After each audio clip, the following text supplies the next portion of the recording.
Okay, so for this question, we're asked to solve the equation and to show our reasoning. So we're going to work with each question. We're going to start with letter A. I've got x squared minus 81 equals 0. Now there are two different ways I can solve this problem in a very quick way. The fastest two ways for me to solve this problem is first to recognize that that's the difference of perfect squares, right? Factoring is always a good thing to do when I have a quadratic equation.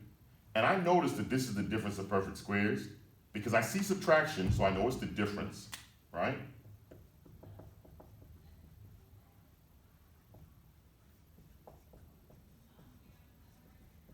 Difference of perfect squares.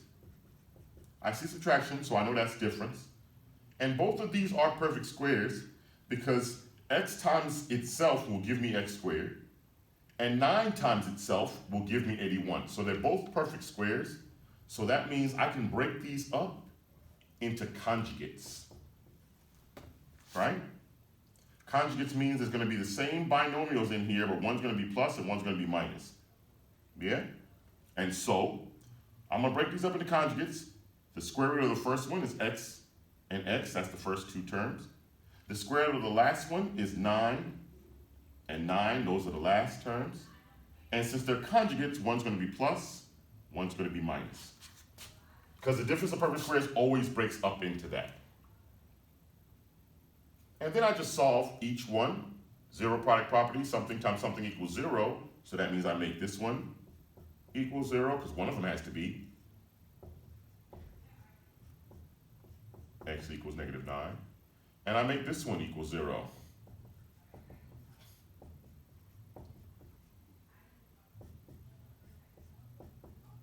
X equals 9. Yeah? So that's one way to solve it. Another way to solve this problem, if you don't remember the difference of perfect squares, well, I only have one variable. So since I only have one variable, I can isolate it. I can get it by itself. So I'm going to get rid of the negative 81 to put it on that side. So to get rid of a negative 81, I add 81. To keep my scale balanced, I do the same to both sides. I now have x squared equals 81. To get rid of a square, I do its opposite, which is square root it. Whatever I do to one side, do to the other side. A radical and a square cancel out, and I'm left with x equals. The square root of 81 is both positive and negative 9. And so my answers are x equals positive 9, x equals negative 9, which is the same thing I got up top. For the other problem, I'm looking at it the way it is, and I have an issue immediately. I would prefer that my quadratic equations are equal to 0. It makes it easier to solve it. So I'm going to minus 12x on this side, and I'm going to minus 12x on this side to keep it balanced. That way, this will go away, and I'm left with 0 on this side. These are not like terms, so I can't subtract them.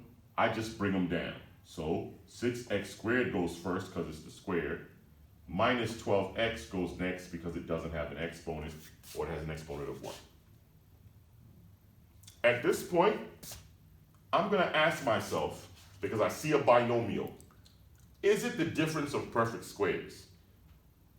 My answer is no, because although I see a difference, 6 is not a perfect square. Nothing times itself gives you 6.